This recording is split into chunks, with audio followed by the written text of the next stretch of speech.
It's the Draftsmen Show. There was some guy who was doing things in, I think, Laguna Beach of an hour a painting. I can't remember the exact title of it. But the idea is to spend 1 hour with one work of art, examining it for an hour, discussing it for an hour. That's a great thing to do. Yeah. I've done that for 10, 20 minutes at a time. A lot of students will tune out. But if you do it alone because you're interested, or you do it with a person or two or three who really is interested, I think it was Nicolaides, whoever it was, eat a painting a day, eat a picture a day, and produce a picture a day. Mm-hmm. In composition classes, I've learned that's the best thing to do. Take one picture a day and study it to where you know the structure of it, the value structure of it. Can they somehow apply this to creating art? Clarify. I'm not sure I understand. You're using mindfulness in creation rather than just studying someone else's painting. Yeah. I don't see much way to do it any differently and do it well. Even listening to music. I've always listened to music when I drew. Yeah, but you're not being mindful of the music. That's kind of background, isn't it? I am making it a point now for my few minutes a day that I sit down to exercise, draw, to have no music on. Part of this was in response to what Robert Crumb talked about, because Robert Crumb is a great music fan. And I don't know if you know his work. He was one of the underground artists of the 60s and 70s. But he did the entire book of Genesis as an illustration job they spent many years on. And they're very Crumb, but they're also an amazing piece of work. Mm-hmm. And he said, in an interview after he did that, he said he never listens to music while he draws. I couldn't imagine that you're putting thousands of hours into this and you didn't listen to music, but he said that he is in a zone of such concentration that he doesn't want that. Yeah. So I know that it's different with everybody, but I will say this. Richard Williams, in his animation survival kit, Animated, which I've watched over and over with students, the first lesson that he talks about is to unplug. Turn off music, turn off all distractions if you're going to be an animator who's going to animate at your top game. And he makes a pitch for it. I show this to students. We have a discussion after it. Always somebody brings up, listening to music while I'm working does not slow me down. Or at least that's what they think.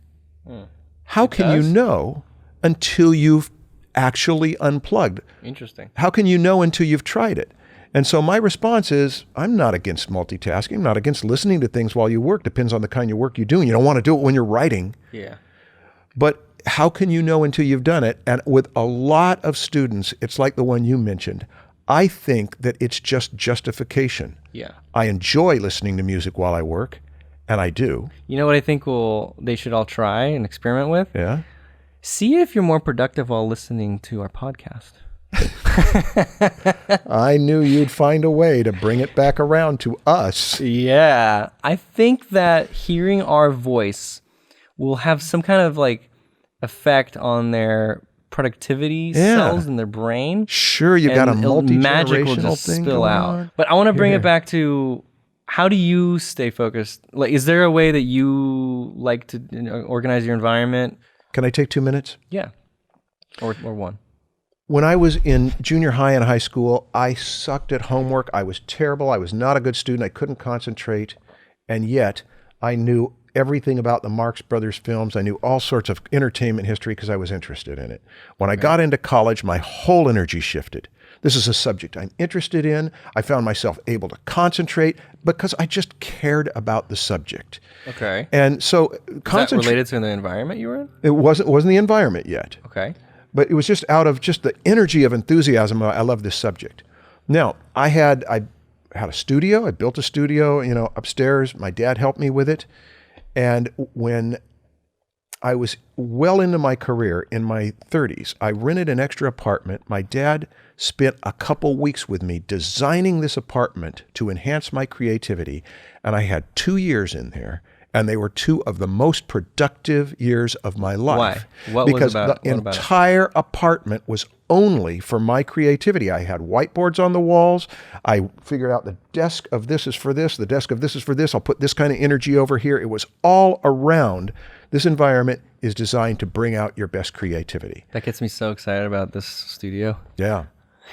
Well, when it changed, and I moved into another studio and then I started to neglect it, my productivity started going down. I found out the only way I could be productive was with a sketchbook because I can carry my sketchbook anywhere. All my creativity went into that sketchbook. Okay, now I'm feeling like people at home might feel like, oh, but I don't have a large space. Yeah. But you can create a productive environment in a small room. I had a small bedroom in my parents' house, and I was extremely productive in that. Mm-hmm.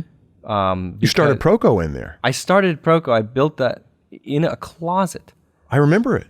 We could talk about that later, but like, you could be productive as long as you remove distractions. I feel like you could. It's not about the size of the space; it's about what you do with it. That. Sean,